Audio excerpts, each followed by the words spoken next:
I grew up in a space where my mother used to entertain. If she was not entertaining her siblings, she was entertaining her friends. If she was not entertaining her friends, there were a group of church people in our space. So most of the times, our living spaces would be small for this type of activity and would always have a braai outside. This has encouraged my love for outdoor spaces.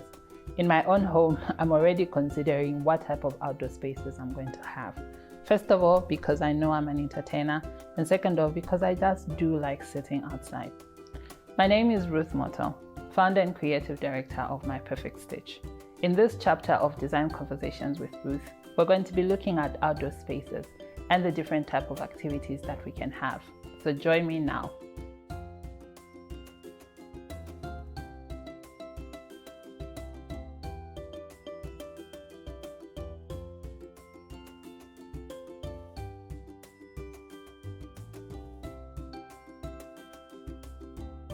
When it comes to outdoor spaces, there are three things that I like to look at that will basically shape the type of outdoor space that we have and how we can explore around it.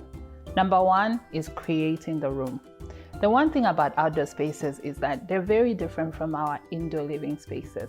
In that when we're looking at our indoor spaces, they have walls and they have determined boundaries. When it comes to outside, they don't have the necessary boundaries where we can say this is where the outdoor begins and this is where it ends. So when it comes to creating a room, you basically have to look at the details very intently. What does that mean? Number one, know what your wants are. What are the things that you need to have in this space, or basically what are the things that you want to have? Number two, what are the needs? These are things that you can't necessarily compromise on. When you decide that you need to have an outdoor space, it means that there are certain factors that you need to put in. Number three, you have to draw a floor plan. When it comes to our living spaces, the floor plan is already presented to us, and all we have to do is just basically work around the outlays. But then when it comes to outside, we fully have to know where what is going to sit. That will help us in bringing out the structures that we need to put in if we want to put structures, or just how we're going to lay the sitting when it comes to interacting with people. Once we have these factors, the next thing that we have to look at is the sitting arrangement. The one thing that I like about outdoor spaces is that you're just bringing your living spaces into the outside. So your sitting arrangement will basically work the same way your living spaces work. Number one, how is the conversation going in this space? Are people screaming over each other? Are people able to talk and relate with each other? Do people have to walk on top of each other just to get to another place? So sitting arrangement is very critical. And also when it comes to sitting arrangements, you also have to ask yourself, who are the type of people we're going to have in this space? As a family, you can decide that this outdoor space is just going to be ours, or it's going to be a space that we invite other people to sit with us. When you're looking at other people, what type of people are they? Are you inviting couples? Are you inviting couples with children? Are you inviting bigger families? Or are you just inviting one-on-one people to come and sit with you? Another thing that you need to consider when you look at sitting spaces is basically the type of furniture you're going to have here. In a space where your outdoor is slightly smaller, you have to consider where you can borrow your furniture from. So sometimes you get furniture from the inside and take it outside, but sometimes you can work around quite durable furniture. For example, use tree stumps around because you know that these are weatherproof. They will last a long time regardless of what elements are on it. Another area you can look at is having small pieces of furniture that you can easily store away. The third thing that you need to consider is the durability of furniture. Something that is quite interesting is that people are always looking for a bargain when it comes to outdoor furniture. They forget that your outdoor furniture doesn't have the protection that your indoor furniture has. It's going to be in the rain, it's going to be in the cold season, and if you have dogs, that is going to be a bed for them. So when it comes to outdoor furniture, you critically have to look at the type of materials you're using.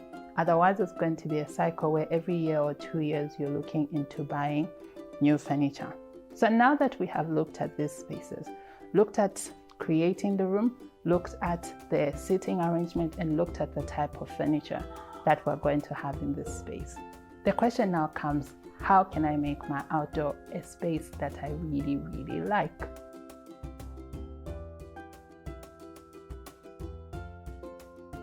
Now that we have seen the things that we need to consider when it comes to planning our outdoor spaces, what are the things that we need to put into consideration to make these spaces pop? They are outdoors after all. The number one thing that you should consider is that you don't just need to have your furniture laying out there. You can literally build a structure. One of my favorite things about outdoors is that you can build a pergola.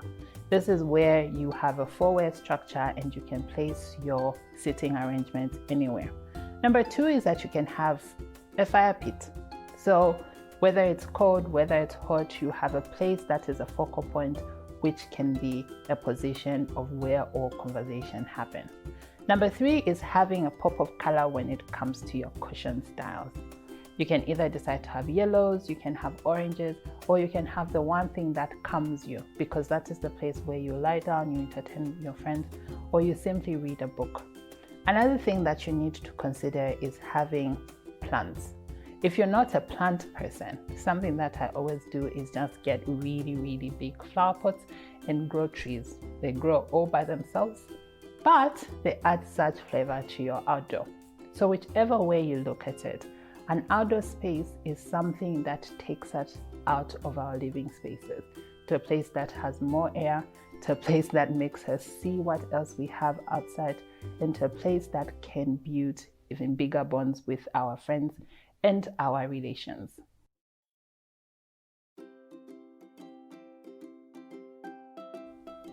So now that we have looked at all these things, look outside and ask yourself, how much space do I have, and can I create an outdoor for this? Your outdoor doesn't necessarily have to be a big place where you have sitting of 6 or more people. Sometimes it can be just one single chair that you and your partner sit, or just you sit there and you read a book. So look at the things that you could do with your outdoors. Sometimes it's just adding a swing, but just entertain the thought that you could live outside your 4 walls.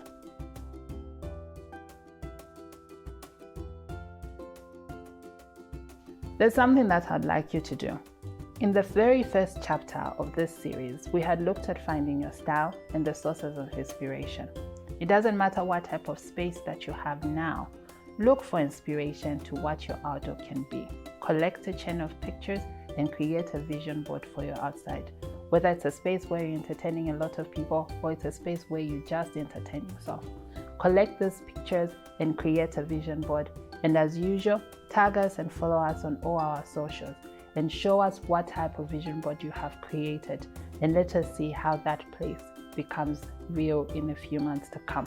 So follow us on My Perfect Stitch Home and Ruth motto. We can't wait to see what you come up with based on the information that you have gained from this chapter. See you soon.